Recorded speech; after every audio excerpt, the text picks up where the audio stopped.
ভাঙড় আছে সেই ভাঙড়েই ফের শওকত বনাম জাহাঙ্গীর খান। কে বড় নেতা, কার দায়িত্ব বেশি, জল্পনা এই নিয়ে তুঙ্গে। ডায়মন্ড হারবার, যাদবপুর, জয়নগরের দায়িত্ব দিয়েছেন অভিষেক বন্দ্যোপাধ্যায়। ভাঙড়ে কেউ ইন্টারফেয়ার করবে না বলে জানিয়েছেন, দাবি জাহাঙ্গীর খানের। জাহাঙ্গীর খানের দাবির পর পাল্টা এদিকে শওকত মোল্লাও। বিস্তারিত জানবো, সঙ্গে রয়েছেন প্রতিনিধি প্রসেনজিৎ সর্দার। প্রসেনজিৎ, পর্যন্ত যেটা আমরা ভাঙড়ে বিশেষ করে বিধানসভায় সেখানে শওকত মোল্লা ভাসছে জাহাঙ্গীর খানের মধ্যে একটা লড়াই কিন্তু সামনে আসছে এবং সেটা কিন্তু ভাঙড়ের বাসিন্দারা মনে করছে। কিন্তু শওকত মোল্লা তিনি 1 ইঞ্চি জমি ছাড়তে চাইছেন না।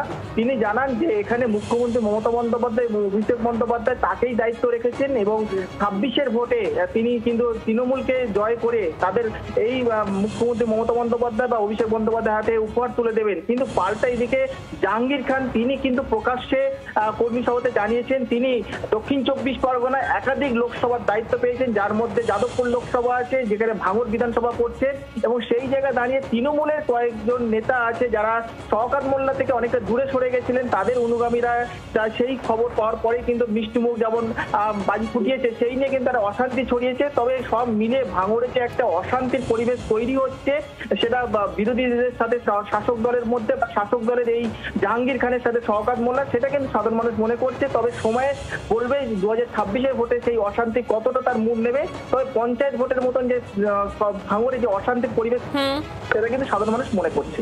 একেবারেই ধন্যবাদ প্রসেনজিৎ। এবার আপনাদের শোনাবো শওকত মোল্লা এর পাশাপাশি জাহাঙ্গীর খান তারা কি বলছেন। আমাকে এই জয়নগর বিধানসভায়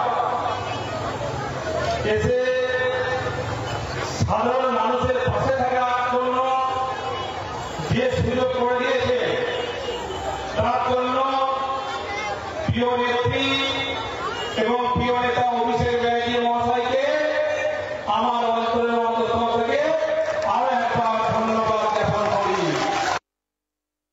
কোন পাগল কোন ছাগল কোথায় কি বলছে না বলছে ওসব আমরা গুরুত্ব দিই না। কি ঠিক বলছে তো নাকি? কই একবার তো আইএসএফ এর বিরুদ্ধে দুটো চকলেট ফাটাতে পারছো না, একবার তো আইএসএফ এর বিরুদ্ধে দুটো কথা বলতে পারছো না, একবার আইএসএফ এর বিরুদ্ধে ফেসবুক লাইভ করতে পারছো না। ওখানে একটা পার্টি অফিসে কি কমনে একটু নাই কি হয়েছে, পার্টি অফিস নয় ওটা আমার প্রমোটিং অফিস। বলছি ওখানে দিদির আর অভিষেকের ছবি আছে, আমি চ্যালেঞ্জ করে বলছি আজকে ওখানে দিদির আর অভিষেকের ছবি ছিল না। বাজার গরম করতে চাইছেন, সাবধান করে দিচ্ছি, সতর্ক করে দিচ্ছি, এগুলো বন্ধ করুন। বাংলার আওয়াজ, বাঙালির আবেগ, জি 24 ঘন্টা।